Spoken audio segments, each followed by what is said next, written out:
participation. I wanted to discuss with you some of the heyday of you grew up in the heyday of British cinema in the 1970s, and obviously had an impact on you and your work. What was it about this cinema that left its mark on you? I was very lucky. I was born in 1956, and so when I was like 10, the Beatles were happening, you know. And then when I went to university, when I was like 18, it was punk. And then when I was like in my early 30s, house music, rave music, all these music movements which really influenced me. I've been very lucky to be just about conscious of or appropriately aged to participate in. So those were the most important things. But also cinema is a way, though I never thought I could get into cinema, I used to go and watch. In the 70s I used to go and watch. When I was like 14, 15, I'd go and watch a lot of weird movies in Manchester, which is where I come from in the northwest of England. It's like an industrial city. And there was a small cinema called the Avon Cinema there. And they used to show lots of movies from all over the world. And I remember seeing Jodorowsky's El Topo. I can't remember what year it was released. 72, was it? Was it? Well, it probably got to Britain in the early 70s, I think. And I didn't understand it, of course. But I was blown away by this movie and so many others. And I always wanted to get into the cinema because of it. But there was no end in Britain, so I went into the theatre first, which is a lot easier to get into. And it is amazing watching Helly last night in that beautiful theatre and being here. This is like the National Theatre in London, where we work, which is like a huge concrete auditorium for people, you know, it's amazing. So I love the theatre, and I started in the theatre. And in terms of your cinematic influences, some of these British directors that kind of turned you on, or any type of director from that era, can you share something about them? Well, Britain, I don't know what your opinion of British cinema is, but there's an idea that we're kind of social realists, and we have some great names that fulfill that. Ken Loach being probably, you know, the genius of all genius, but there's Mike Leigh, Terence Davis. There's so many directors who are like that, but for me it was never those guys, much though I think some of their work is just genius. It was Nick Rogue who influenced me more than anybody, because he wasn't a social realist, you know. He used cinema in a much more visceral way that assaulted your senses and your being. You couldn't read it to worship David Lean, people like that. But for me, it's Nick Rogue. And he made 10 films, I think, between his first one, Performance, through to an amazing film called Eureka.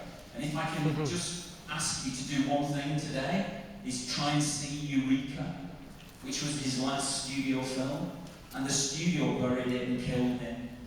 And it's one of the greatest performances by Gene Hackman you'll ever see, and it's a wonderful film. And nobody knows it, and so can I recommend that to you and ask you to try and see it in some way. It's a great movie. There'll be record downloads for Eureka tonight over the world.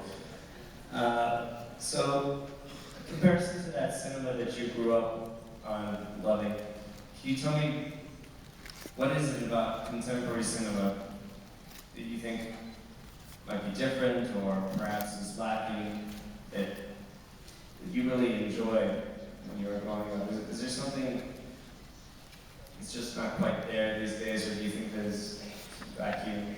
Well, I'm going to get in trouble here, but I'm not a big Star Wars fan. So I knew I was going to get in trouble. I'm not. So my era that Daniel's referring to, like when I was a kid watching movies, was the 70s, but it was adult movies like Nick Rogue and Coppola and these great and great French filmmakers, and then Star Wars happened.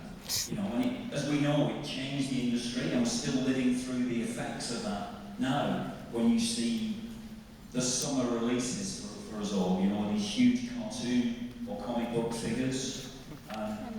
So I miss that. I missed that.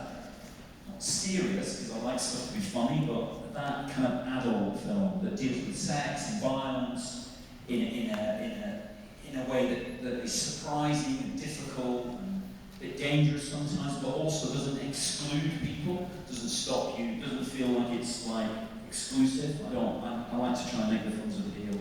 So I think that's a danger. And I think the other thing that happens, I'll also get in trouble about this, is that Pixar are so good that they almost obliterated live filmmaking. Because, you know, the Pixar stuff is just genius, you know, but it does lead to a Pixarification of modern cinema. And the big, you know, you can see Despicable 2, you know, which is not Pixar, but it's, you know, borrowed from Pixar, dominates the cinema, you know, and there's nothing wrong with these films, and I love watching them. I'm an addict for animated films. But there is a danger that we lose sight of the kind of adult filmmaking. And you're honouring one of them actually tomorrow or Saturday, Darren Aronofsky, who's continued to try and make that trail of serious, interesting films, you know, that are not based on comic books or superheroes or that kind of thing. Yeah. Why do you think there aren't more themes with films with adult themes and complex storytelling? Is it because I know there are creators out there who have, that was their intention when they left film school and they had these heady ideas. What happens out there in the real world?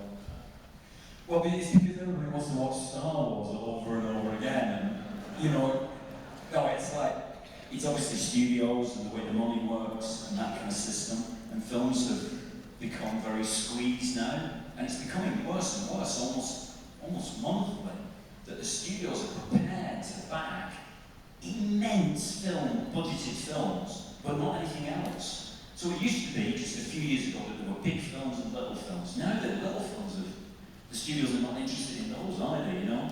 Except for one season of the year, which is the Academy Awards season. When they know that the comic book films won't work in that season, so they have a different, and that's the last kind of refuge of those kind of serious adult films, I suppose.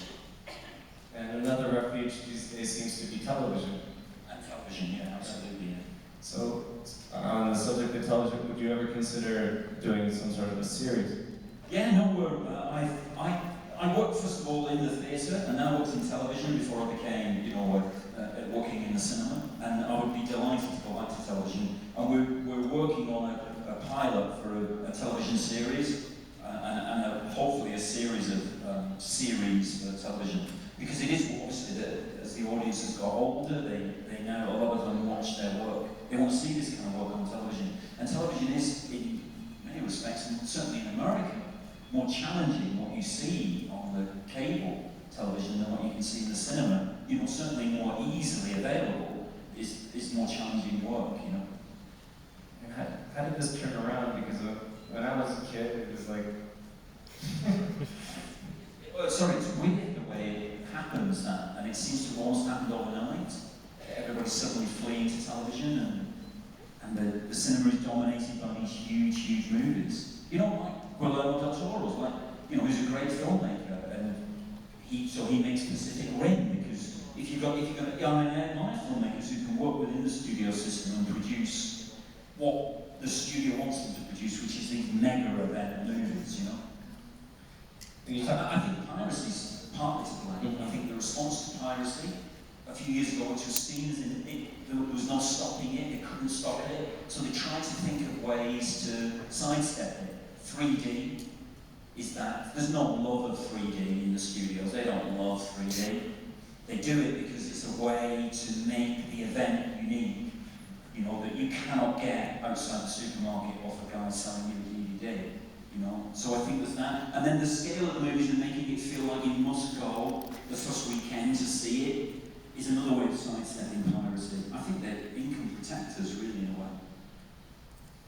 And speaking of your theater background, do you miss this immediacy of live action and immediate reaction from an audience?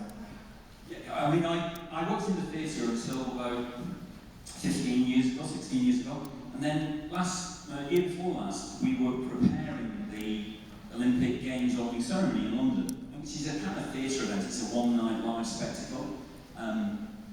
And so we did a play at the National Theatre in London, Frankenstein, where we double cast these two actors, Benedict Cumberbatch, who's like Sherlock, who's in, anyways, and Johnny Lee Miller, who played Sick Boy in Trainspotting, and they alternated the part of the creature and the doctor on alternate nights, which is really lovely to do. And it was fascinating rehearsing with them again.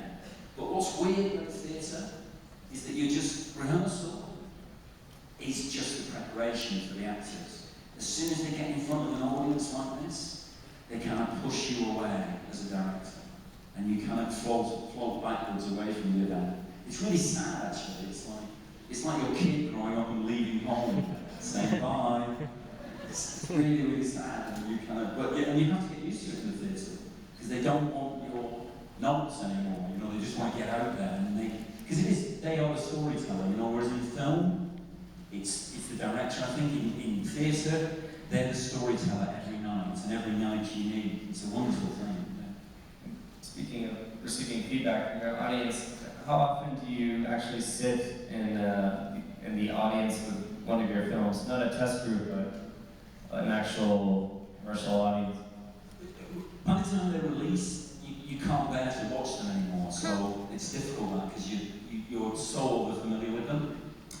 But I do attend test screenings, which I know a lot of people dislike, but I find very helpful. Not so much what people say afterwards in the focus groups or the way they fill in the cards, but the feel of them as they're watching the film. You can feel where you've made a mistake that's excluded them, you know, where they don't know what's in that envelope and why it's significant, you know, because you've missed a piece of. You can feel the rhythm of the film, and so you learn a lot from that. So I like that part of the process. So you would do that anyway, even if it wasn't required by the studio for a major release? Well, it has to be required because they cost a lot of money to, you know, so the studio will pay for them. So I would never pay for one myself, but I did. Shallow Grave, I remember going sitting at the back of the audience for that, which is the first time, you know, cinema filmmaker. There's no experience quite like that. To see a bunch of people in front of you paid to see your movie, and it's up there 40 feet high. That's a pretty special feeling, yeah, which you never forget. And I mentioned your films must test very differently. Like, one thing is to watch it in some controlled environment in LA or in London. What happens in the rest of the world? How do you know how your films are going to test out there? Don't you get surprised sometimes that this did particularly well in Thailand? Or? Yeah, well, there's supposedly, I mean, I love promoting the films abroad, and I try to promote them as much as I can. Supposedly there's a rule in cinema that if your film is a huge hit, like say Slumdog was, there's always one territory where it's a flop. You know, that's what they say. There's always one place where it doesn't work. And conversely, if you have a flop, like a terror, a disaster, there's always one territory where it's a hit. And so we did this film, after Trainspotting, we did this film, A Life Less Ordinary, which is a big flop, nobody liked. But it was #1 in Belgium for 3 weeks. You know, it was like, so you rely on any kind of like refuge at moments like that when nobody likes your film. Is there anyone in the world that Slumdog was a flop? They never told me that. Americans never tell you any bad news. They always avoid telling you any bad news. Very good. So, talking about Slumdog, obviously that was a huge film. This gave you some leverage. How long are the studios kind to you after a success like Slumdog? One film. It's just one film. So we did Slumdog, and everybody's like, oh, you can have anything you want, you can do anything, you know, so. But really what they want you to do is Slumdog 2. They say to you, oh, you can do anything you want with anybody you want, but really they want you to make Slumdog 2 with the same actors, even if they died in the first one. Find a way of bringing them back. That's what they really want. So. But we decided to do this film that we'd been trying to make for a few years about this guy, Aaron Rolston, this climber who got trapped in a canyon, and eventually to escape he had to cut his own arm off. He wrote a book about it, called Between a Rock and a Hard Place, which is a wonderful first-person narrative of the experience in that. So And that was the kind of film that you never get financed normally, except in the shadow of a big hit, following in the wake of a big hit. So that's how we used our card. We played it like that. And you don't get to play another one. You're back in the queue along with everyone else. Yeah, no, you are. It's like your words. You're just good for one goal, really. Get out of jail free card. And in terms of, we've had directors here, some who've had a lot of enormous success, and they say that each film is, kind of a battle with the studios. What has your experience been, and what's been the key to your success? We've been very lucky because the first couple of films we made, Shallow Grave and Trainspotting, did very well. Shallow Grave mostly at home, but Trainspotting then was kind of quite a big hit around the world. It wasn't like a hit on the scale of Slumdog, because it's obviously a very, it's quite a divisive film in a way. So we've been very fortunate, but we've tried, with one exception, which was The Beach, which was a proper studio film. We've always tried to make the films independently in Britain. And so although we get studio money, it tends to be small amounts of it from their indie wings, like Fox Searchlight, who we have a deal with. So I could pretend to have had very bad studio experiences, and I certainly know lots of people who have had, but I've been very fortunate, really, on the whole. There's been lots of ups and downs, but on the whole I've been very fortunate. Are you in a position now where they give you some tips or notes on something and you can say, I'd rather do it my way? Well, the best, no, I mean, if anybody, we make films for under $20 million. If anybody gives you $20 million, they're going to want to say what they'd like you to do with it. You've got to accept that, So the technique that you try to do is that when they suggest something like a bit of casting and you go, wow, I never thought of that, that's great. That's really interesting, okay? And then later, the trick is, the person that you really want to cast, you make it seem like they've suggested that person as well. So that you feel like you're casting the person they want to cast. That's the technique if you can do it, if you can get away with it. I hope they're not watching. What would you have considered? Was The Beach are a bit like it, but we don't have any money. We don't get any money from World War Z or The Walking Dead or whatever it's called, that TV show.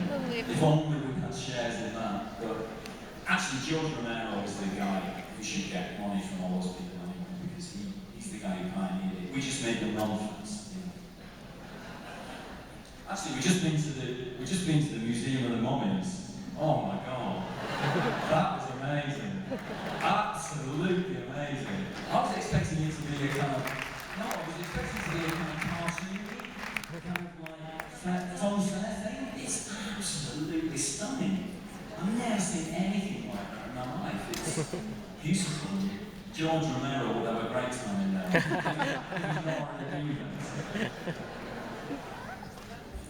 So, you took from that experience, you decided you learned that you're much better in these like smaller, control-over budgets where you have more control over everything, you can execute easily. You can also infect it with energy, because what you try to do is you try and become evangelical. And that's to everyone, including the actors, the crew. You try and persuade them of something you're trying to achieve with not enough money. And what you find is that people are looking for a mission, actually, we all are. And it's much more fun to work on a mission than to go through the day-to-day slog of, something that you've done before. So you try and make it, like I said, evangelical in a way. And it produces a kind of force field within the film, which I love, and I believe passionately that makes it look 10 times what it costs. So it makes your film look like $100 million, even though it doesn't cost that. That's my belief about it. I really do believe that. That's kind of one of the philosophies I work with, and try to share that with the crews, the people, the actors that you work with on the films.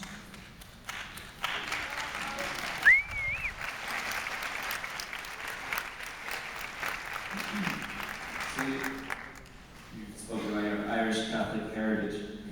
and your parents a bit, but you seem to cast a lot of Scottish actors in your film. Is there, and you have a Scottish screenwriter, John Hodge, that you work with. So why the affinity for the Scots? Well, I think it's more like Celtic, you know, which is includes Scotland and Ireland, because I work with a wonderful Irish actor, Cillian Murphy. And when you come from Britain, Sean Connery is someone that you just kind of go, you know, you just bow down to Sean Connery. Because he's the first proper movie star we had, I think, you know.